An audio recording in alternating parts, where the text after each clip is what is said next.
와, 저한테 주어진 시간이 29분입니다. 부러워하는 거 봐봐.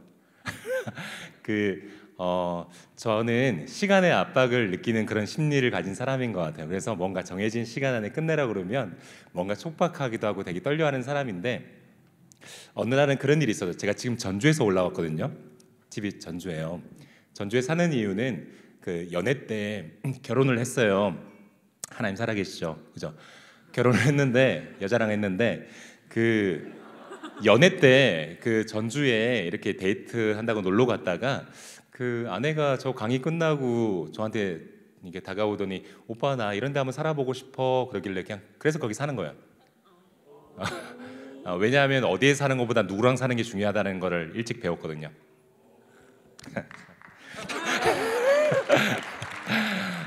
어렸을 때부터 허세가 좀 있는 것 같아요. 막 버스 탈 때 그냥 이렇게 멀뚱히 기다리는 것보다 막 깐딱깐딱 달려와서 막 보다시 그냥 막 놓칠 것 같은데 딱 타는 제 모습 멋있어요. 그런 거 없으세요? 고맙습니다. 내 숨소리 막 들려주고 주변에. 저 그런 허세. 근데 남자들 다 한 손으로 잡고 가니까 좀 달라 보이고 싶어서 새끼손가락만 잡고 가고, 브레이크 잡을 때 엄지손가락만 이렇게 하고, 그리고 막 상처가 진짜 났지만 붕대를 더 크게 감아서 뭔가 모성애를 자극하고. 근데 지금은 다른 허세가 나오는데, 여전히 허세가 있는데요. 제가 아프면 제 아내가 아프더라고요. 저를 사랑하니까. 그래서 요즘은 저만이 멋있는 게 아니라 누군가도 함께 멋있어지는 허세를 부리고 싶습니다. 왜냐하면 예수님 그분 겁나 멋있어하는데요. 좀 그런 허세 부리시는 분인 것 같아요. 장난 아니지 않아요? 물 막 걸어와. 진짜 멋있잖아요. 저는 그분 겁나 멋있는 것 같아요. 막 몸 겁나게 막 예수님 오셨을 때 다 기다릴 것 같지만 다 못 알아봤다잖아요. 진짜 얼마나 서운하겠어. 온다고 겁나게 그냥 온 것도 아니고 오는 과정 장난이 아니었을 텐데. 왜냐하면 아담 형님하고 하하 누나하고 안녕했을 때부터, 그때부터 달려오셨을 텐데, 왜냐하면 함께 하려고 우리를 창조하셨으니까 어떻게든 다시 함께 하기 위해서 그때부터 달려오신 게 아닐까 생각도 들거든요. 제 삶에는요, 그냥 그분이 제 삶에 멋있게 사셨던 얘기를 좀 나누고 싶은 게 있어요. 제 삶에 얘기할 거는 뭐 없어요. 그냥 제 삶에 그분이 어떻게 사시는지 그 얘기를 나누고 싶은데, 아까 기석 친구가 얘기했듯이 이 얘기가 첫 이야기면 좋은 것 같아요. 아까 기석 친구가 얘기했듯이 오바이트 이야기는 뉴스와 신문에 났어요.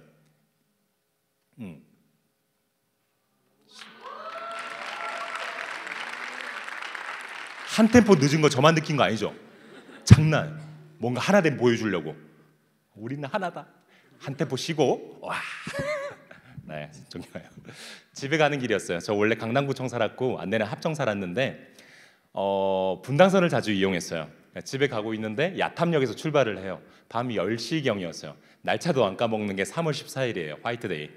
막 10시까지 뭔가 데이트하고 저도 막 시간을 보내다가 이제 집에 가는 길이었는데, 허세가 있다고 했잖아요. 어떤 허세가 있냐면 결혼 전이니까 정말 이런 허세가 있어요. 그 자리가 있으면 양보하는 거 겁나 멋있어요. 이게 되게 막 주변 겁나 의식하면서 자리 양보하거든요. 근데 나름 또 지하철에서도 자리 있는데 앉아가는 것보다 살짝 그 기둥에 기대가는 내 모습 겁나 멋있어요. 좀 그런 멋있어요. 그래서 살짝 기둥에 이렇게 있지만 지금은 그게 진로 방해를 하니까 그쪽에서 좀 벗어나 있죠. 근데 그때는 나름 자기 혼자만 멋있으려고 이렇게 기둥에 기대고 있었는데, 옆에 앉은 한 20살 남자 청년이 오바이트 증상을 보이는 거예요. 하고 있는 거예요. 그래서 제가 평상시에 기도하지만 이 순간 간절히 기도했어요. 하나님, 피할 수 있으면 피하게 해주세요. 하지만 나의 원대로 마시고 웬만한 원대로 좀 해주시고 아버지 뜻대로 하십시오. 분명히 예수님 대사하고 비스무리한데 겟세마네 동산에서 예수님은 아버지 피할 수 있으면 피하게 해주십시오. 하지만 나의 원대로 마시고 아버지 뜻대로 하십시오. 와, 이게 한 문장인데 제가 직업이 배우라서 성경을 볼 때 대본 분석하듯이 좀 볼 때가 있는데, 정말 서운한 건 예수님 대사만 있고 아버지 대사가 없다는 거예요. 겁나 서운 장난 아니에요. 근데 사랑하는 사람이 아파할 때 말을 못할 때가 있으니까 소리 내는 어떤 대사가 적혀있지 않을 수도 있겠다는 생각도 하거든요. 피할 수 있으면 피했으면 좋겠다. 완벽한 신이자 완벽한 인간이었으니까 막 간절히 기도하고 있는데 와 어떻게 한 문장 속에 피할 수 있으면 피하겠어 막 신학적으로 역사에 보면 모세혈관 다 터지고 장난 아니었다잖아요. 그죠? 하지만 나의 원대로 마시고 이거 꼭 다중이 같지 않아요? 어떻게 저 대사를 갑자기 감정이 확 바뀌지? 저런 순간은 배우로서 한번 경험으로 연습을 해봤더니 소리 없이 장면을 상상하죠. 뭘 봤나? 라는 생각을 했어요. 뭘 봤을 때 대사가 바뀌기도 하거든요. 감정이 바뀌기도 하거든요. 뭔가 그 보여준 걸 누가 보여줬을까 했더니 아버지가 보여주실 것 같아요. 아버지가 피할 수 있으면 피하겠어요. 아들 2000년 후에 우리가 보인다고 하셨을 것 같아요. 이 친구들이 보여. 피할 수 있으면 피하겠어요. 저도 보여요. 나의 원대로 마시고 아버지 뜻대로 하십시오. 하여튼 사랑에 미쳐가지고 그 이야기가 흘러가지 않았을까. 하여튼 그분 대사하고 저는 지금 살짝 틀립니다. 장난 아니게 그 스토리야. 저는 그냥 피하고 싶은 마음이죠. 아버지 피할 수 있으면 피하게 해주세요. 하지만 나의 원대로 마시고 웬만한 원대로 좀 피하게 아버지 하고 있는데 이 친구도 간절하게 기도한 게 분명해요. 왜냐하면 이 친구의 기도 응답의 현장에 제가 같이 있었거든요. 아마 이렇게 기도했을 것 같아요. 하나님, 제 삶의 모든 것을 내려놓겠습니다. 이런 헌신된 마음, 내려놓음, 이런 기도는 즉시 응답될 때가 있는데 이런 기도의 응답의 대표적인 장면이 화산 폭발 버전과 용가리 버전이 있거든요. 근데 이 친구는 고질라였어요. 고질라는 웩하지 않아요. 쫙 하지. 정확하게 그 지점을 생각하는데 제가 옆에 서 있는데 갑자기 오바이트를 팍 한 거예요. 이 지점에 막 쏟아지기 시작하는 거예요. 하나님이 천지 만물을 지으시고 아름다운 지구라는 별에 중력의 법칙을 만들어놨는데 어느 정도 모이면 흘러내리게 돼 있단 말이죠. 마음이 쉽지 않았어요. 그때 저는 무의식 상태에 빠졌던 것 같아요. 근데 이 친구는 청년으로서 비전과 꿈이 있었고 뭔가 나아가고자 하는 뭔가 있었는 것 같아요. 왜냐면 이 친구의 비전은 이런 거였던 것 같아요. 도시 정복이었던 것 같아요.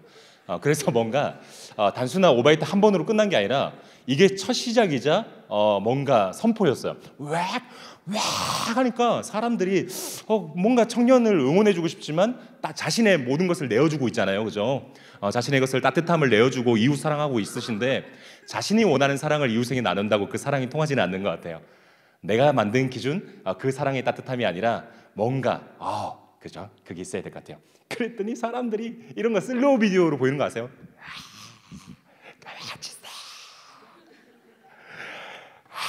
한단 말이에요. 근데 그때 한 아주머니가 되게 많은 질량을 그 가방에 담게 되셨어요. 막 짜증이 나셨어요.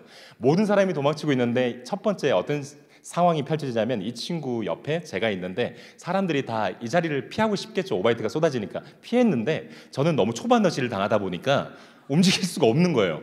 뭔가 제가 뭐 예수 믿는 사람이니까 뭐 따뜻함이 오면은 저 사람은 뭔가 행동을 다르게 했으니까 앞에 와서 뭐 간증을 하겠지. 뭐 제가 이렇게 해야 되나요? 막 따뜻한 거 쏟아지면 따스한 성령님 막 찬양이 생각나고 그러잖아요. 뭐 그 속상하죠. 당연히 오바이트 쏟아지면 피할 수밖에 없는 게 사람의 본능인 것 같고 그런 것 같아요. 피하는 것은 여러분들에게 두려움이 왔을 때 피하는 것은 잘못은 아닌 것 같아요. 하지만 여러분들에게 뭔가 보여주고 싶고 허락하신 삶이 있는데 피하는 것만 여러분들에게 허락하신 게 아니라 그 다음 장면이 있는데 그 다음 장면을 함께 볼 수 있게 그분이 계속 메시지를 하는 이유가 그거겠죠. 와, 사람들이 다 도망쳤어요. 저도 도망치고 싶지만 따뜻함이 저 발을 이렇게 감쌌어요. 양이 어마어마했어요. 그런 가운데 아주머니가 되게 짜증이 났어요. 짜증나 죽겠어. 그 지하실 보안국에 신고하세요. 이게 무슨 일이에요? 하고 있다가 문득 돌아보셨는데 저와 이 청년을 보는 거예요. 근데 저의 행동이 뉴스의 신문의 첫 줄이 된 거거든요. 저의 어떤 행동이 첫 번째 행동으로 나왔냐면 이 친구를 보자마자 첫 번째 이 생각을 했는데 모두가 다 같이 경험해왔기 때문에 여러분들도 대답할 수가 있어요. 자, 이 친구를 보자마자 제가 첫 번째 이 생각을 했어요. 이 친구 오바이트 하려고 한 거예요? 자기도 모르게 돼버린 거예요? 막 계획했나요? 언제 지하철에서 오바이트 해보지? 시간 안 가. 빨리. 디데이 3월 14일. 여러분, 제 꿈이 이루어지는 도시정복 이러지 않죠. 사람이 살다 보면 마음 먹지 않았는데 돼버릴 때가 있더라고요. 대부분 마음 먹지 않았을 거예요. 이런 건 막 혹시 비슷한 꿈을 가진 분 계세요? 이 시간 이후에 아니면 이 자리에서 저는 채플 때 한번 뵙고 싶은데 사람들이 막 제 꿈입니다. 그러지 않잖아요, 그죠? 대부분 이렇게 생각하죠. 와, 저런 사람 돼야지, 저렇게 살아봐야지, 이런 생각 자주 하는 거죠. 근데 두 번째 이 생각도 하잖아요. 저런 인간 되지 말아야지 생각한단 말이죠. 근데 마음 먹지 않았는데 그게 내 삶에 나타날 때가 있더라고요. 이 친구도 마음 먹지 않았는데 돼버린 거예요. 자, 두 번째 질문. 오바이트하고 인생이 끝났나요? 아니면 이야기가 이어지나요? 아는 바에 대해서는 자신 있게 행해 보세요. 대답해 봐요. 오바이트하고 인생이 끝났나요? 아니면 이야기가 이어지나요? 네, 이어지죠. 우리 그런 스펙들 다 가지고 있잖아요. 하지만 그 스펙이 항상 희미해 보이죠.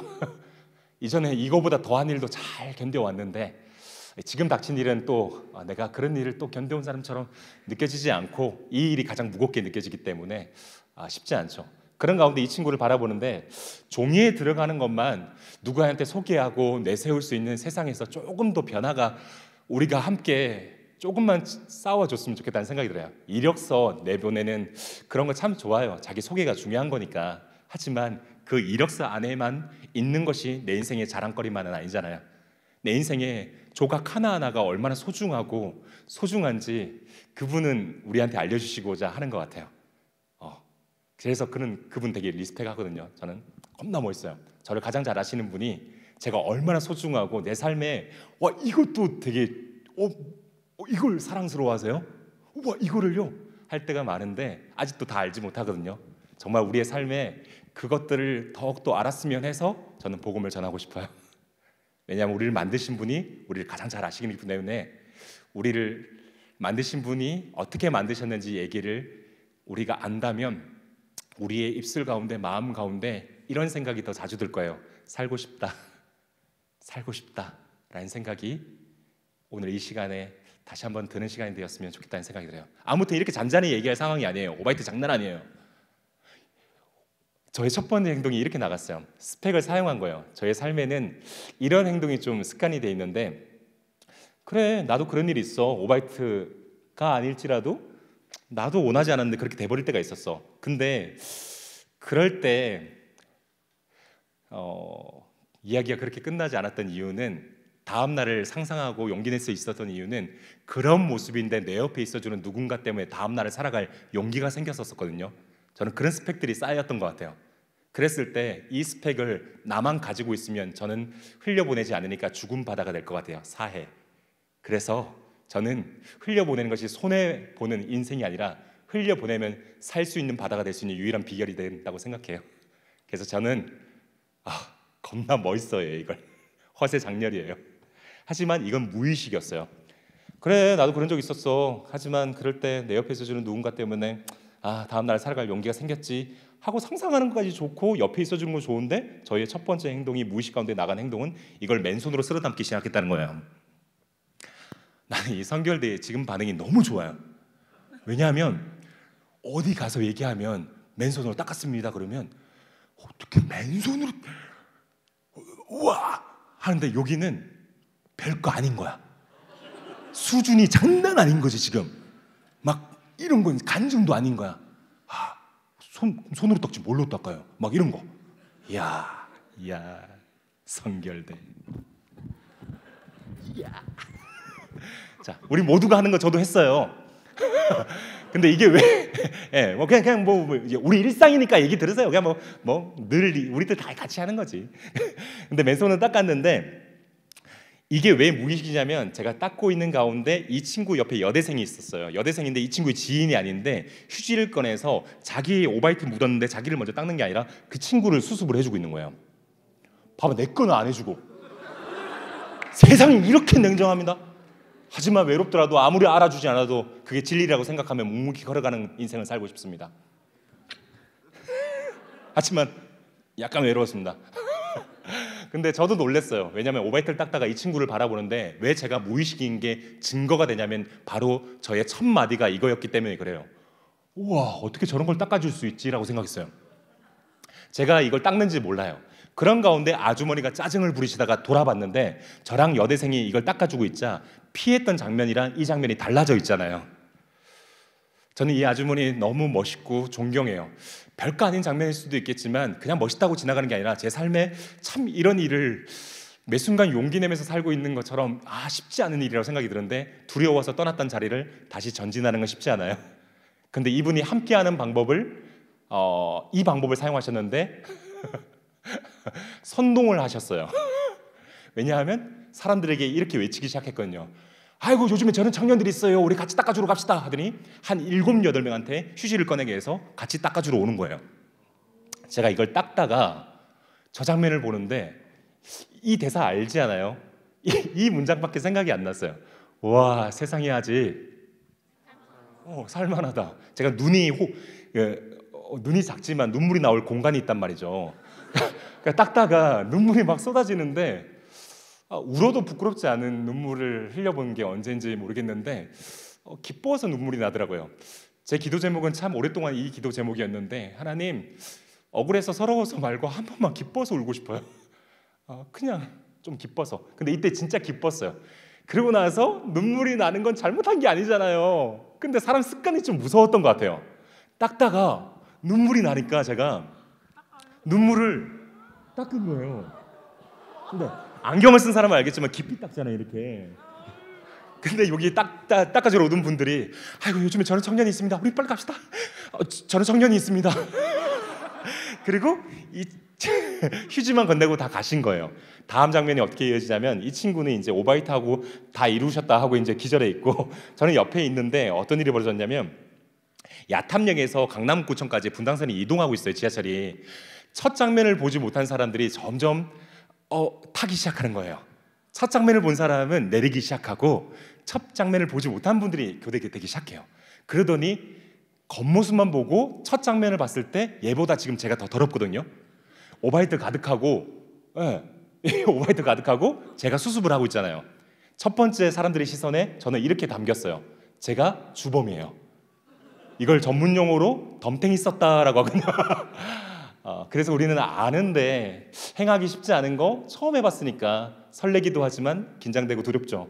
근데 옳은 일인 줄 알아. 나 용기 내서 한번 해봤어. 근데 그것을 한번 꺾여봤던 순간에 다시 물러나서 무슨 얘기인지 알지만 나 이 선에서만 좀 살고 싶어 할 때가 왜 안 오겠어요. 그럴 때가 오죠. 근데 그 다음 얘기를 만날 수 있는 용기가 우리 삶에 너무 늦춰지지 않고 우리에게 꼭 왔으면 하는 마음이 있습니다. 이 친구 정신을 차리기 시작해요. 왜냐하면 감동적인 순간이 선정 능력이 강남구청 전전역인데 이 친구 옆에 아무도 앉지 않았다가 제가 열 몇 개의 정거장을 지나다 보니까 수습이 거의 마무리가 됐어요. 그러다 보니까 수습을 마무리하고 있는 가운데 이 친구 옆에 누가 앉기 시작하는 거예요. 안 앉았다가. 그러더니 이 친구가 이게 따뜻한가 봐요. 그러더니 저한테 툭 던진 말이 그런 거예요. 제가 하는 일 가운데 장애라고 하죠. 그런 명칭을 가진 친구들, 근데 그 친구들이 저의 스승인데 그 친구들 옆에서 조금만 내 속도가 아니라 그 친구들 속도에 같이 걸어주다 보면 언어의 속도가 다를 뿐이지 알아듣겠더라고요. 알아듣겠더라고요. 그러다 보니까 그 친구들이 알려준 방법으로 이 친구가 하는 발음이 정확하진 않았지만 들렸어요. 뭐라고 한 거 들렸어요? 다시 한번 들어보세요. 형 고마워요. 봐봐, 들리잖아요. 놀라운 은사를 가졌군요. 예, 고맙대요. 근데 이 고맙다는 말이 이날 안 등장할 것 같은 거예요, 이 친구의 삶에.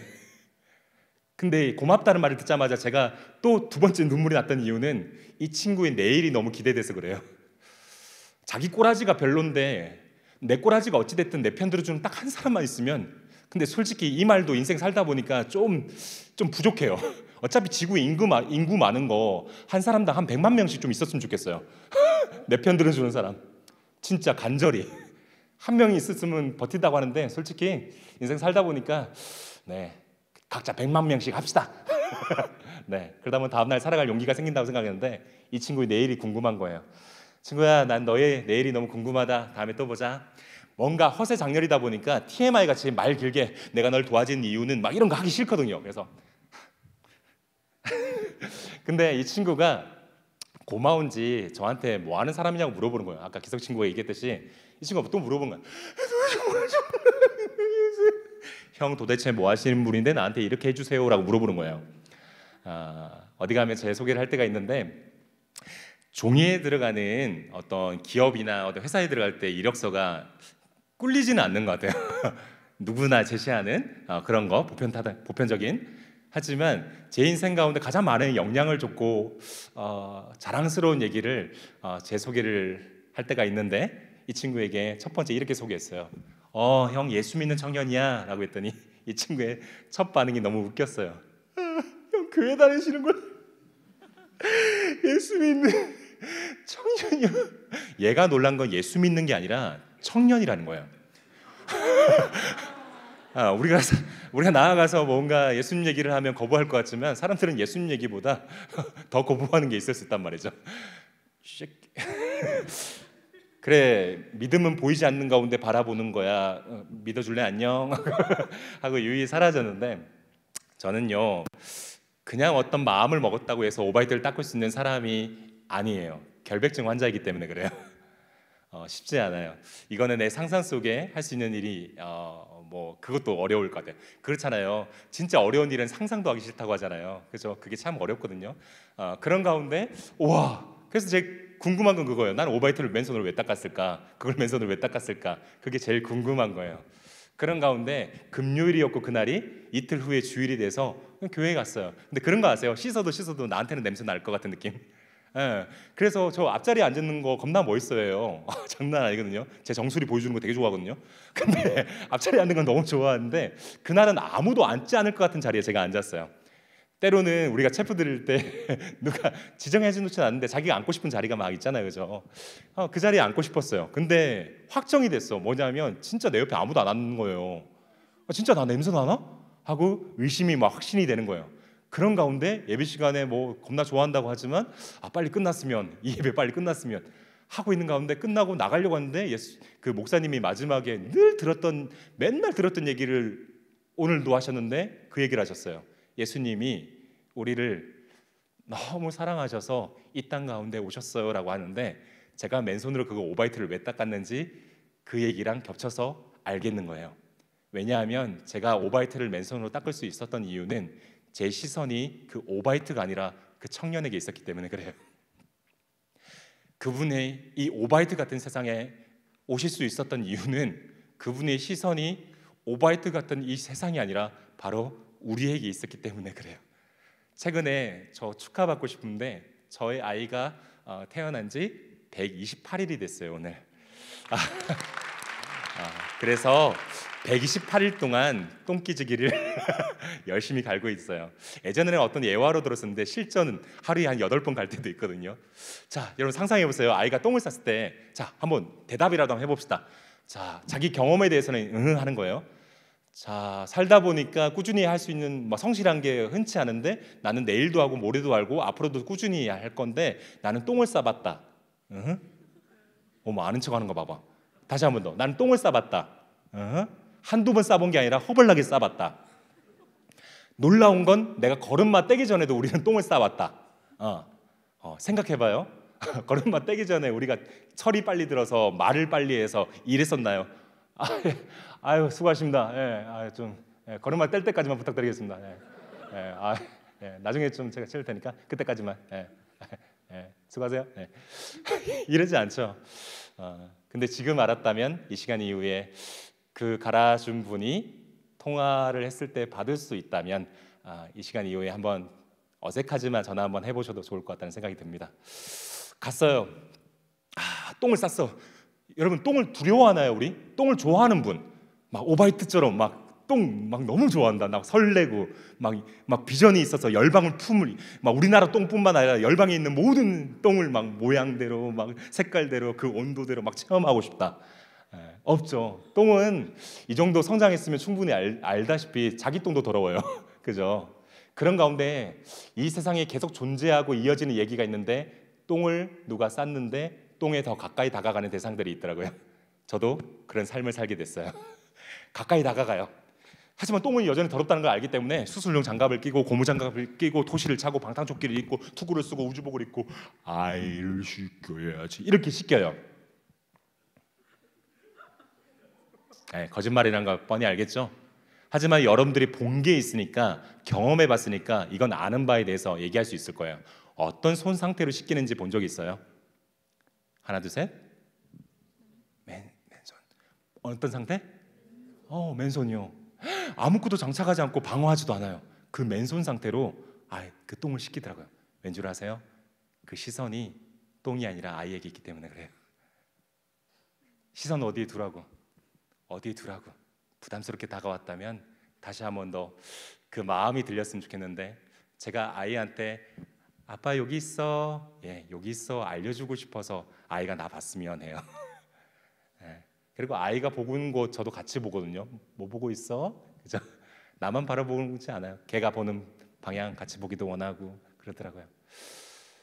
뭘 바라보냐에 따라서 시선에 따라서 뭔가 달라지는 얘기가 있더라고요. 벌써 30분이 흘렀네요. 순삭. 네, 시선이 이렇게 중요합니다. 되게 배부른 소리 같지만 시선 어디에 두냐에 따라서 여러분들의 다음 얘기가 있습니다.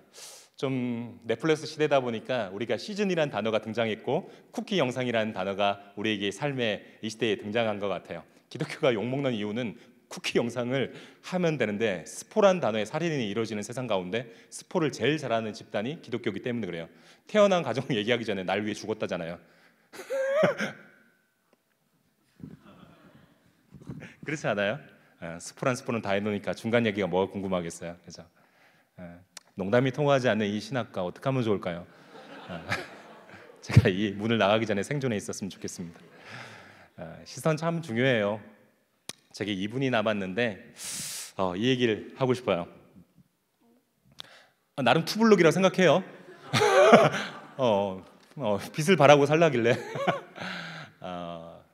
시간이 좀 부족해서 좀 아쉬운데 빨리 끝내야 45분에 끝내야 되죠. 어떡하냐. 5분만 더 얘기합시다. 스피드하게 얘기할까요? 여러분 탈모 되는 거 소망이었어요? 아니죠. 딱 보자마자 오늘 기도가 간절해지지 않아요? 막 마음속에 스트레스 쌓이면 막 머리카락 막 다 빠지잖아요. 그죠? 그러니까 하나님 모든 걸 고백하고 싶습니다. 오늘 고백하지 않겠어요? 머리카락 빠지기 시작하니까 저 흑채로도 사용해보고요. 가발도 사용해봤거든요. 안 되더라고요. 그래서 모자 쓰고 다니는 거예요. 봐봐요. 사람이 달라 보입니다. 앞에 얘기는 다 소용이 없던 거예요. 지금 삶으로 보여준 거지. 자존감은 내려가요. 겉으로 뭘 방어 체제를 갖췄는데도 속에서는 계속 변화가 일어나기도 해요. 우리 삶은. 저도 그랬어요. 어떤 변화가 일어났냐면 화장실에 들어갈 때 샤워를 할 때 모자를 벗지 않더라고요. 완전 바닥인 상태까지 갔는데 모자를 쓴 상태로 제가 샤워를 해요. 자존감이 완전 바닥, 공황장애까지 찾아왔어요. 그런 가운데 겁나 추운 겨울이었는데 그날 국밥이 땡겼어요. 왜 국밥을 먹었냐? 잠깐 따뜻해지라고. 심장이 뛰지 않는 느낌이라서. 그래서 막 국밥을 먹었는데 국밥을 먹고 문을 열고 나오는데 모자 안 벗잖아요. 제가 2년이라는 시간이 흘렀던 어느 날이었어요. 문을 열고 나가는데 한파라서 이빨이 드드드 엄청 추운 겨울 나가는데 저기 한 7, 80대 할아버지가 맨발로 걸어가는 거예요. 제가 너무 놀라서 달려가서 제 신발을 벗어가지고 할아버지한테 바로 신겨드렸거든요.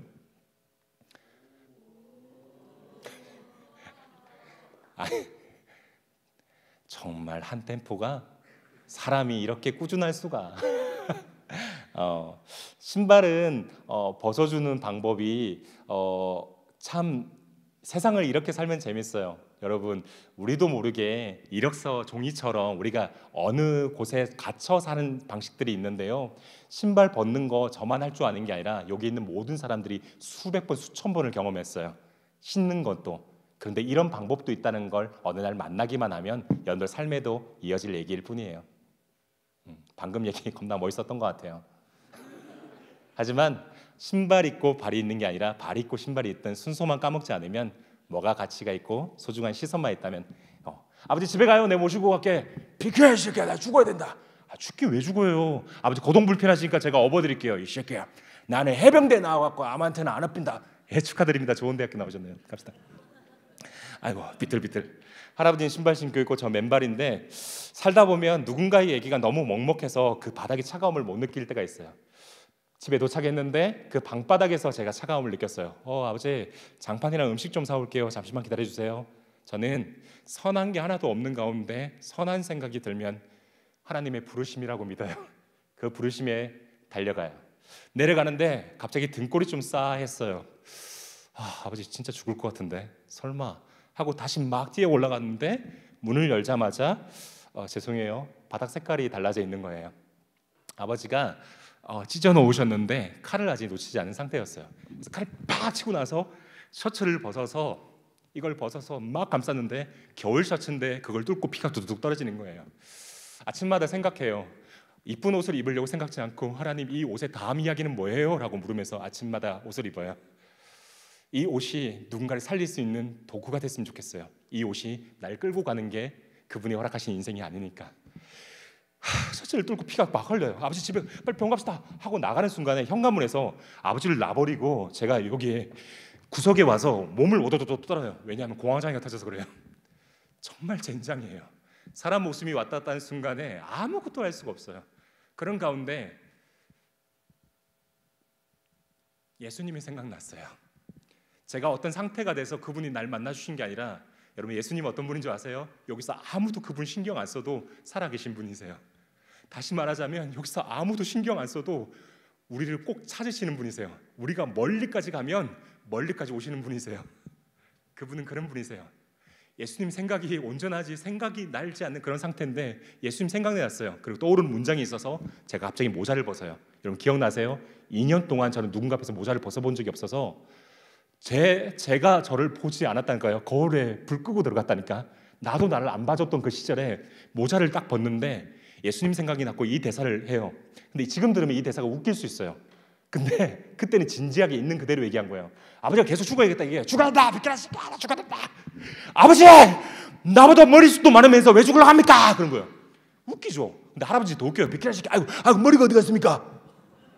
처음에 놀라더니 웃음이 빵 터져버린 거예요. 아버지 괜찮습니까? 없어 머리가 없어. 근데 난 진지해가지고 아버지 저 머리가 없는 게 아니고 머리카락이 없는 겁니다. 없는 건 없는 거지 하더니 여기를 메꿔준다고 피로 여기를 발라버리기 시작하는 거예요. 급하게 시간이 흘러가요. 피가 빨갛게 메꿔지는데 빨간 뜨거운 피가 눈앞에 두둑 떨어지면서 눈앞이 뻘건데 눈앞에 누가 웃고 있는 거예요. 방금까지 죽어야겠다 한 사람이 앞에서 깔깔깔 웃고 있는 거예요. 내 머리 보고. 어떤 생각이 찾아올까요? 와 사람 목숨이 왔다 갔다 하는 순간에 참 별거 아닌 걸로 웃고 있네. 별거 아닌 걸로 다시 사람이 웃을 수 있는데 이거 하나 해줄 사람이 없단 말인가. 아버지 내 맨날 찾아와가지고 머리 보여줄까요? 예 맨날 와서 머리 보여줄 테니까 죽지 말고 살면 안 됩니까? 세상이야 그럼 그 맨날 찾아와서 머리 보여주는 겁니까?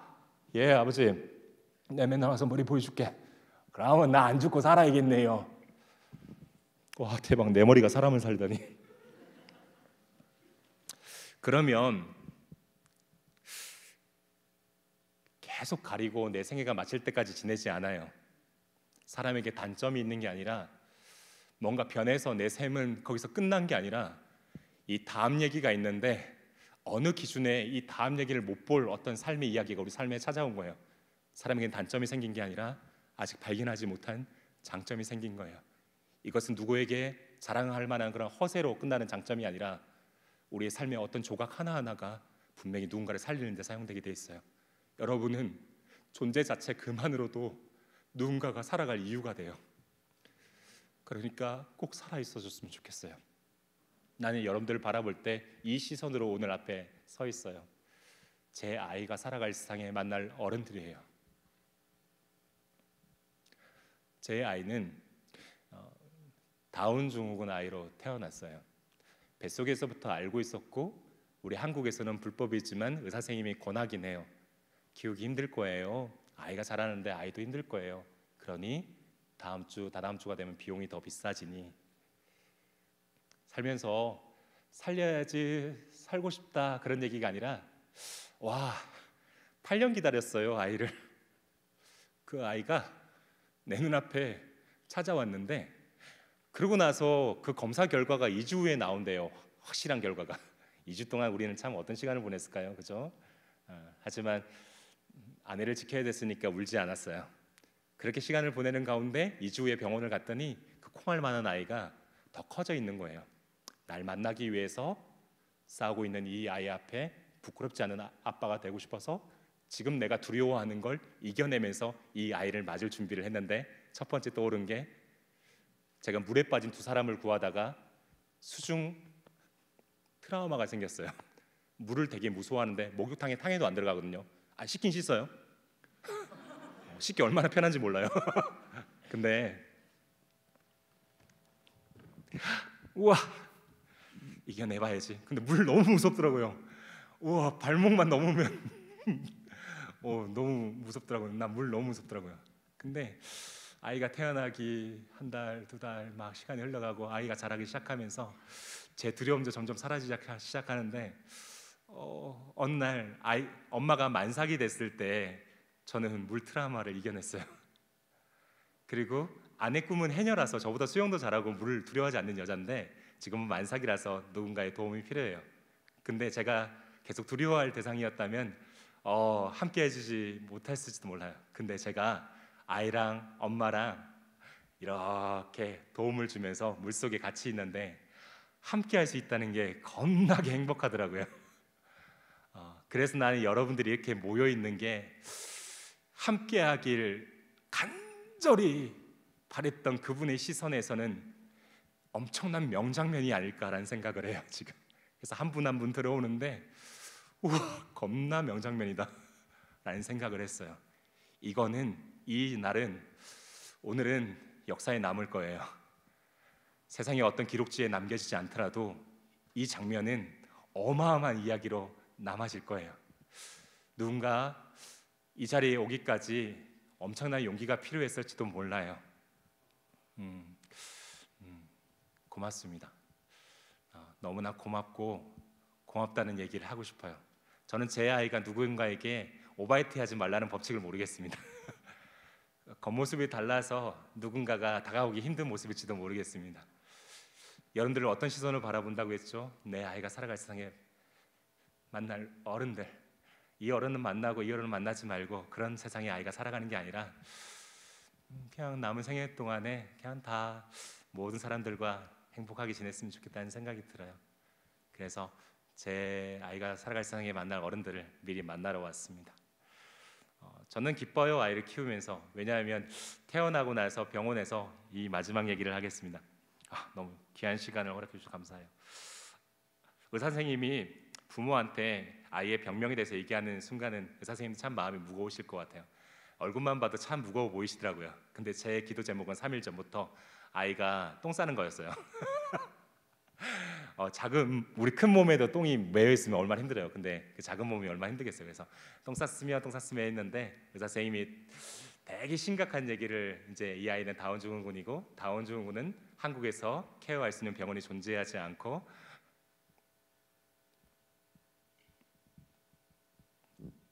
보고 올 수 있는 얘기를 막 해주시는데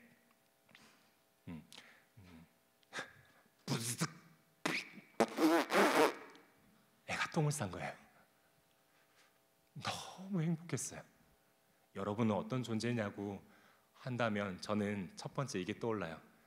여러분들이 똥 싸는 그 자체만으로도 여러분들은 아주 사랑스러운 사람이에요.